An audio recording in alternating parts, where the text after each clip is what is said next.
Me invitaron a una cena familiar y terminé descubriendo que yo era el secreto. Todo comenzó con una invitación casual a cenar. Nada extraordinario, nada que me hiciera pensar que esa noche cambiaría mi vida, o al menos la forma en la que la entiendo.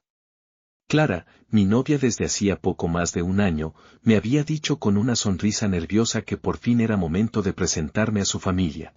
Yo lo tomé como una buena señal, después de 12 meses juntos, varios fines de semana compartidos, unas vacaciones y una mudanza casi forzada a su departamento cuando se rompieron las cañerías del mío. Parecía que estábamos en esa etapa donde los planes a futuro ya no son teorías, sino pasos lógicos. Clara no hablaba mucho de su familia. Decía que eran un poco conservadores, que a su papá le costaba soltar el control de todo, que su madre vivía más para las apariencias que para los afectos, y que su hermano mayor, el prodigio de la familia, en sus palabras, era el centro de las atenciones y también de sus frustraciones. Nunca entraba en muchos detalles, y yo, por respeto, nunca la presioné. Me limité a escuchar cuando quería contarme algo, y a guardar silencio cuando su mirada se perdía en los recuerdos que, claramente, prefería no revivir. Por eso me sorprendió que me invitara de forma tan repentina a una cena familiar. Según ella, era el cumpleaños de su padre y todos estarían presentes. Me advirtió que no sería una velada relajada, mucho protocolo, pocas risas. Pero dijo que era importante que yo estuviera allí, que lo había meditado bastante. Que se sentía lista. Así que me preparé para lo que pensé sería una cena incómoda pero formal. Me puse una camisa blanca que no usaba desde la boda de un primo y unos pantalones oscuros. Clara se veía hermosa, como siempre, pero también había algo tenso en su rostro. En el camino, apenas habló. Cuando intenté bromear, no rió. Solo sé tú mismo, me dijo antes de bajarnos del auto. Lo dijo como si eso pudiera calmarla a ella, no a mí. La casa de su familia era todo lo que Clara no era, fría, pulcra, perfectamente ordenada como una vitrina. Ni una foto personal a la vista, ni un desorden espontáneo. Su madre nos recibió en la puerta con una sonrisa tan medida que casi parecía parte de un guión. Así que tú eres Nicolás, dijo, tomándome las manos con firmeza. Clara apretó mi brazo, como dándome una señal de que no hiciera chistes ni comentarios fuera de lugar. Yo asentí, saludé con cortesía, y entramos. El padre de Clara, don Jorge, porque nadie lo llamaba de otra forma, era un hombre de presencia fuerte. No particularmente alto ni musculoso, pero con ese tipo de energía que llena un cuarto apenas entra. Me saludó con una mirada que escaneó cada centímetro de mi ropa y mi postura, y luego dijo, bien. Supongo que si estás aquí, ya no eres una aventura. Me reí con nerviosismo. Clara no. El hermano mayor, Ricardo, llegó después. Traía a su esposa y a sus 2 hijos pequeños. Todos rubios, todos idénticos, todos impecables. Ricardo era la versión masculina de su madre, pero con la arrogancia de su padre. Me saludó con una sonrisa blanca y perfecta, con un tono amable que no llegaba a los ojos. Me preguntó en qué trabajaba, cuánto ganaba, si pensaba comprar una casa, si tenía deudas. Todo en 5 minutos. La cena comenzó con brindis por el cumpleaños del padre. Luego vinieron los platos principales, todos servidos por una mujer mayor, la empleada de toda la vida, según su madre, que ni una sola vez levantó la vista del suelo. Clara no hablaba mucho, comía poco. Yo intentaba no meter la pata, pero sentía que cada palabra mía era analizada con una lupa invisible. En medio de la conversación, don Jorge preguntó, ¿y qué planes tienen para el futuro? ¿Algo serio o siguen en etapa de pasatiempo? Me atraganté con el vino. Clara lo miró sin responder. Nos estamos conociendo, dije, tratando de sonar firme sin sonar invasivo. ¿Después de un año? Qué lenta evolución, dijo su madre, mientras cortaba su carne como si diseccionara mi respuesta. Ricardo rió, su esposa también. Los niños ya no estaban en la mesa, los habían llevado a ver una película. Clara se excusó para ir al baño, pero no volvió durante un buen rato. Fue entonces cuando escuché la frase que partió la noche en 2. Es curioso que no se lo hayas dicho todavía, dijo don Jorge, mirando a su esposa. Ella evitó su mirada. No es nuestro lugar, dijo la madre. Claro que lo es, respondió él, girando hacia mí. Te voy a hacer una pregunta, Nicolás. ¿Cuánto conoces a Clara? Mucho, respondí, tal vez con más convicción de la que sentía. Vivimos juntos. Pero, ¿realmente sabes quién es? Me tensé. No entiendo a qué se refiere. Don Jorge se recostó en la silla. Te lo diré así, Clara tiene la costumbre de huir de la verdad. Siempre lo ha hecho. Y tú eres parte de esa costumbre. Jorge, basta, dijo su esposa. No, insistió él. Este chico merece saberlo. Y si Clara no lo dice, alguien tiene que hacerlo. En ese momento, Clara apareció en el marco de la puerta. Su rostro había cambiado. Ya no era tenso, era frío. No había ira, no había tristeza. Solo una calma casi violenta. Ya está, papá, dijo. Si lo vas a decir, dilo. Yo no lo haré. Muy bien, dijo Jorge, volviéndose hacia mí de nuevo. Nicolás, Clara estuvo comprometida. Iba a casarse. El día de la boda, desapareció. Sin explicación. Dejó una carta. Nunca volvió a hablar con él. ¿Sabías eso? No supe qué decir. Eso no tiene nada que ver con nuestra relación, intenté defenderla. No. ¿Estás seguro? Porque ese chico, el prometido abandonado, también pensó que ella era el amor de su vida. También creía conocerla. Y cuando desapareció, le tomó años superarlo. Papá, basta, dijo Clara, pero su voz no tenía fuerza. ¿Sabes lo más curioso, Nicolás? Continuó Jorge, ignorándola. Ese chico, eras tú. El mundo se detuvo. La silla crujió bajo mi peso. Los cubiertos callaron. El aire se volvió sólido. ¿De qué estás hablando? Pregunté, la voz apenas un hilo. Clara te conocía desde antes. Cambió su nombre, se fue de la ciudad, desapareció. ¿Tú la olvidaste, o eso pensabas? Te reencontraste con ella, sin saberlo. Y ella nunca te lo dijo. Nunca. Miré a Clara. Su rostro era una máscara. No puede ser cierto, dije, pero incluso al decirlo, algo se rompió dentro de mí.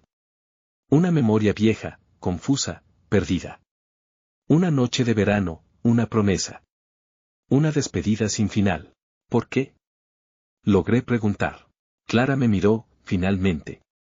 Sus ojos estaban vacíos. Porque no sabía si querías al que fui, o a la que soy ahora. Me levanté. Caminé hasta la puerta. Nadie me siguió. Nadie me detuvo. Esa noche dormí en un hotel. No contesté sus mensajes. No le devolví las llamadas. Pero hay algo que nunca entendí, ¿realmente me reenamoré de la misma persona sin saberlo? ¿O fue todo un juego? Y si lo fue, ¿fui la víctima, o el experimento? A veces, me despierto en mitad de la noche con esa imagen suya mirándome, tan tranquila, tan vacía. Y me pregunto si alguna vez la conocí de verdad. O si solo fui el eco de algo que ella necesitaba recordar. O tal vez olvidar. Pasaron 3 semanas antes de que volviera a verla. No porque no lo intentara. Clara apareció frente a mi edificio varias veces. La veía desde la ventana, de pie, con la misma expresión que tenía esa noche en la cena, una calma inquietante. No lloraba, no gritaba, no rogaba. Solo esperaba. Como si supiera que eventualmente, yo bajaría. No lo hice. Cambié mi ruta al trabajo, dejé de ir a los lugares que solíamos frecuentar, y cuando regresé al departamento para recoger mis cosas, ella ya no estaba. Había dejado las llaves sobre la mesa del comedor, y una carta. No la abrí. No podía. Aún no lo he hecho. Al principio intenté buscar pruebas de lo que su padre había dicho. Fotos antiguas, redes sociales, registros. Nada. Clara había borrado su pasado como si nunca hubiera existido. Incluso su nombre original, al que no se refirieron durante la cena, no aparecía en ningún sitio que pudiera rastrear. Me estaba volviendo loco intentando juntar piezas de un rompecabezas sin marco, sin guía, sin saber siquiera si las piezas que tenía realmente pertenecían a la misma imagen. ¿Quién era ella? ¿Quién fui yo para ella? Una noche, vencido por la ansiedad, abrí la carta. Solo había una frase: perdón por empezar de nuevo sin contarte que era contigo. Y debajo, un dibujo a mano, dos figuras en un puente. Una de ellas mirando hacia el agua. La otra, de espaldas, alejándose. Ese dibujo, algo en él me resultaba inquietantemente familiar. No era el estilo, ni el trazo, sino la sensación que me dejaba. Como si ya lo hubiera visto antes. Como si en alguna vida pasada, yo mismo lo hubiera dibujado. Me obsesioné. Comencé a escarbar en mis propias memorias, como si la verdad estuviera enterrada dentro de mí, y no allá afuera. Reviví momentos de mi juventud que creía olvidados. Una relación fugaz, intensa, que terminó abruptamente. Una mujer con otro nombre, otro rostro, pero con la misma forma de reír en silencio. El mismo gesto de tocarse el cuello cuando mentía. ¿Podía ser? Fui hasta mi ciudad natal, donde viví de los 18 a los 24. Visité el antiguo departamento que alquilaba. La panadería donde comprábamos café los domingos. Pregunté por una mujer que quizás solo había existido en mi cabeza. Nadie recordaba nada. Algunos dudaron. Otros, directamente, negaron. La ciudad se sentía como un eco mal editado, reconocible, pero incompleto. Encontré a un viejo amigo, Esteban, que me invitó a su casa. Bebimos unas cervezas y hablamos de los años viejos. Le pregunté, sin rodeos, ¿te acuerdas de una chica con la que estuve? Morena, delgada, creativa. Creo que se llamaba Lucía, o Laura. Esteban frunció el ceño. ¿La de la bicicleta roja? ¿Qué? Sí. Me acuerdo que siempre venía en una bicicleta roja, hasta que dejó de venir. Era, ¿cómo se llamaba? ¿Claudia? ¿Clarisa? El corazón me dio un vuelco. ¿Clara? Él se quedó en silencio un momento. Luego asintió. Sí. Clara. Pero no la Clara que tú conoces. No tenía ese apellido. Era otra. Rara. Dulce, pero con algo raro. Siempre me dio la impresión de que no era de aquí. Como si estuviera de paso. Le pedí si tenía fotos, recuerdos, algo. Me trajo una caja con álbumes. En uno de ellos, entre las fotos de una fiesta en su casa, la vi. Más joven. Pelo más corto. Pero era ella. Clara. O la versión anterior de ella. Sonreía, y yo estaba a su lado. También sonreía. No recordaba esa foto. Ni la fiesta. Ni la noche. Esteban me miró. ¿De verdad no te acuerdas? Tú estabas enganchado mal con ella. Iban a irse a vivir juntos. Y después, ¡pum!, desapareció. Dijiste que te había dejado una nota y que no querías hablar más del tema. No sabía qué era más perturbador, que él lo recordara tan claramente o que yo lo hubiera olvidado por completo. ¿Mi mente lo bloqueó? ¿Fue tan doloroso que lo borré por defensa? ¿Y si nunca lo olvidé, y simplemente me lo arrancaron? De regreso a la ciudad, encontré una caja entre mis cosas viejas, que nunca abrí después de mudarme con Clara.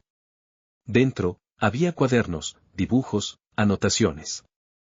Y en uno de ellos, un boceto del mismo dibujo del puente. El mismo. Pero lo había firmado yo. Con fecha, 3 días antes de que Clara desapareciera por primera vez. Eso no tenía sentido. ¿Ella tomó mi dibujo y lo replicó? ¿O era una coincidencia? Oh, todo empezó a mezclarse. Las memorias. Las dudas. Las coincidencias. Ya no sabía si ella era la impostora, o yo. Empecé a escribirle correos. No respondió. Después empecé a llamarla.